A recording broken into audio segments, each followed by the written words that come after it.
Una nuova stretta nel tentativo di arginare l'impennata di contagi a poche ore dal Natale. Il Consiglio dei Ministri ha approvato il decreto festività che interviene con una serie di misure a partire dall'obbligo di mascherine all'aperto anche in zona bianca e l'utilizzo delle FFP2 all'interno di cinema, teatri, musei, stadi, eventi sportivi, mezzi di trasporto a lunga percorrenza e mezzi pubblici locali.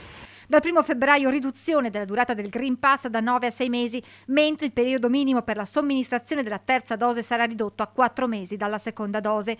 E a proposito di booster, la circolare del Ministero della Salute prevede l'estensione della terza dose ai giovani tra i 16 e i 17 anni e gli adolescenti fragili tra i 12 e i 15 anni. Le somministrazioni inizieranno dal 27 dicembre. Da quanto si apprende, AIFA deciderà per tutti gli adolescenti tra i 12 e i 15 anni entro il mese di gennaio.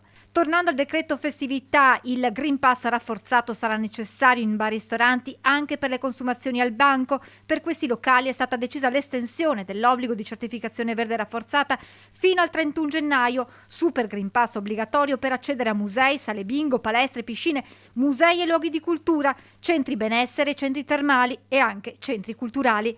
Sempre fino al 31 gennaio divieto di eventi e feste che implichino assembramenti all'aperto.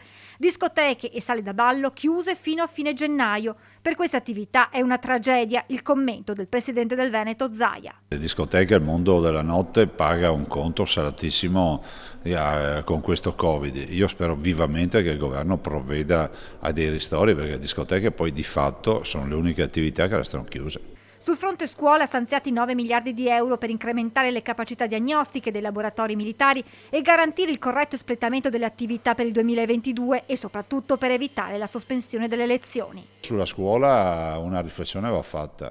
Bisogna evitare la DAD, sicuramente bisogna evitare di rimandare i ragazzi a casa, però è pur vero che vedremo anche l'evoluzione che ci sarà. Ad oggi non c'è nessuna previsione di DAD o di chiusura delle scuole dopo le vacanze natalizie. Bisognerà vedere l'evolversi della situazione, ripete Zaia, che spiega come nella popolazione adulta l'incidenza sia di 400 e 500 positivi su 100.000 abitanti, mentre in età scolare si arriva ad oltre 1.000 casi su 100.000 abitanti. L'ultimo appello il governatore del Veneto lo lancia a chi non si è ancora vaccinato e a chi non ha fatto la dose booster, con la regione che proprio per sensibilizzare sull'importanza della terza dose ha realizzato una campagna istituzionale che vede come testimonial Federica Pellegrini, perché l'importanza delle vaccinazioni è presto ribadita. Se non avessimo i vaccinati oggi con i parametri che ci sono saremmo già chiusi da una ventina di giorni, quindi saremmo già in zona rossa in un lockdown.